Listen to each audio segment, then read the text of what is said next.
IPL 17వ season మార్చి 22 నుంచి ప్రారంభం కానుంది. ఈసారి టైటిల్ గెలవడమే లక్ష్యంగా ఉన్న ముంబై టీం అనేక మార్పులు చేసింది. 5 సార్లు జట్టును చాంపియన్గా నిలిపిన రోహిత్ శర్మను సైతం కెప్టెన్సీ నుంచి తప్పించి హార్దిక్ పాండ్యాకు టీం పగ్గాలు అప్పగించింది. కానీ ఐపీఎల్ 2013 సమయంలో రికీ పాంటింగ్ నుండి కెప్టెన్సీ పగ్గాలు తీసుకొని ఆరంభంలోనే జట్టుకు టైటిల్ను అందించాడు రోహిత్ శర్మ.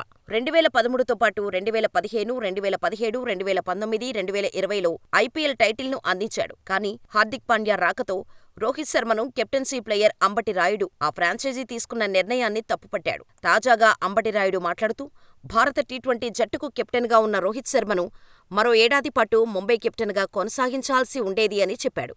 అలాగే జట్టులోని స్టార్ ప్లేయర్లను హ్యాండిల్ చేయటం హార్దిక్ పాండ్యాకు అంత ఈజీ కాదని పేర్కొన్నాడు. హార్దిక్ 1 సంవత్సరం పాటు ముంబై జట్టులో ఆడి ఆపై కెప్టెన్సీ పదవిని చేపడితే బాగుండేది అని అంబటి రాయుడు పేర్కొన్నాడు. అలాగే గుజరాత్ టైటాన్స్ సెటప్ నుండి వస్తున్నందున హార్దిక్ ఈ సీజన్ చాలా కష్టంగా ఉంటుంది. ముంబై జట్టులో ఒత్తిడి ఎక్కువగా ఉంటుంది. స్టార్ ప్లేయర్స్ను, ఫ్రాంచైజీ ఒత్తిడిని కలిపి హ్యాండిల్ చేయటం అంత ఈజీ కాదు అని అంబటి రాయుడు అన్నాడు. కాగా రాయుడు 2010, 2017లో ముంబై ఇండియన్స్ ఫ్రాంచైజీ కోసం ఆడిన విషయం తెలిసిందే.